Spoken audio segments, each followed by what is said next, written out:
Our journey begins as a tiny droplet of liquid, a single cell, and ends in an aging body drawing its final breath. Along the way, we undergo a series of astonishing transformations, each stage a chapter in the story of our understanding of the world. We start with a blank mind, untouched and unknowing, gradually becoming entangled in the material world. But then, unexpectedly, a spark of awareness may flicker through the mind, a sudden realization that existence is not merely a chain of mechanical events that brought us here. There is something more, a mystical force that seems to guide our earthly path. This story is about Nikolai Pirogov, one of the most renowned surgeons of the Russian Empire, who founded several new branches of medicine. He was the first in Europe and the first under field conditions to use ether anesthesia during operations. He developed the use of plaster casts for immobilizing broken bones, a method still in use today. And he created a groundbreaking three-dimensional anatomical atlas, far ahead of its time. Today, Pirogov's name is honored in various ways: a glacier in Antarctica, a hospital in Sofia, Bulgaria, and an asteroid bear his name.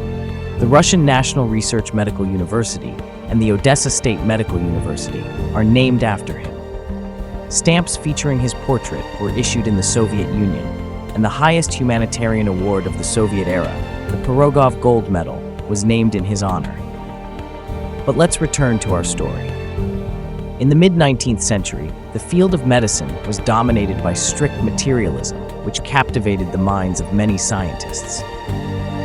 Pirogov, too, was a staunch materialist for most of his life.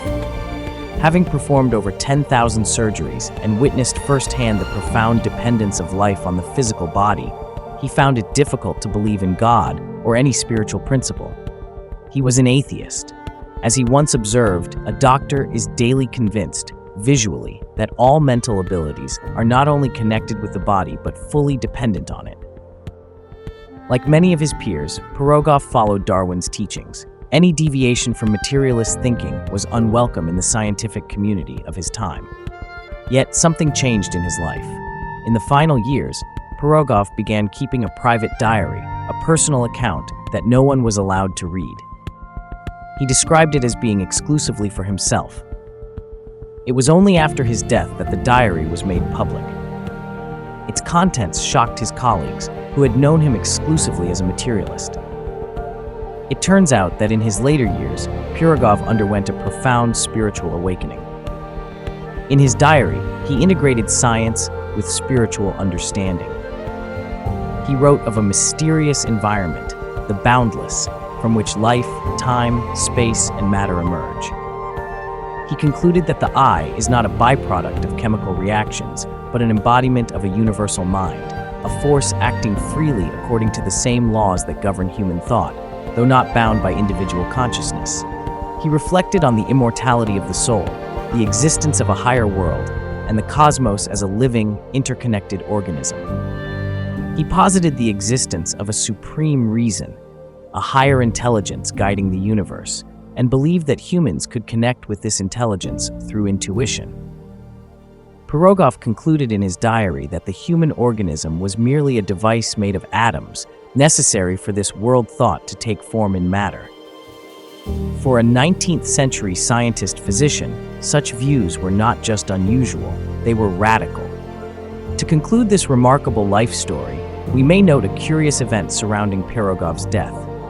He passed away from cancer in the village of Vyshnya, now Ukraine. According to his son's recollection, a lunar eclipse began just before his father's final agony and ended immediately after his death. It was a striking coincidence, but perhaps not merely coincidence.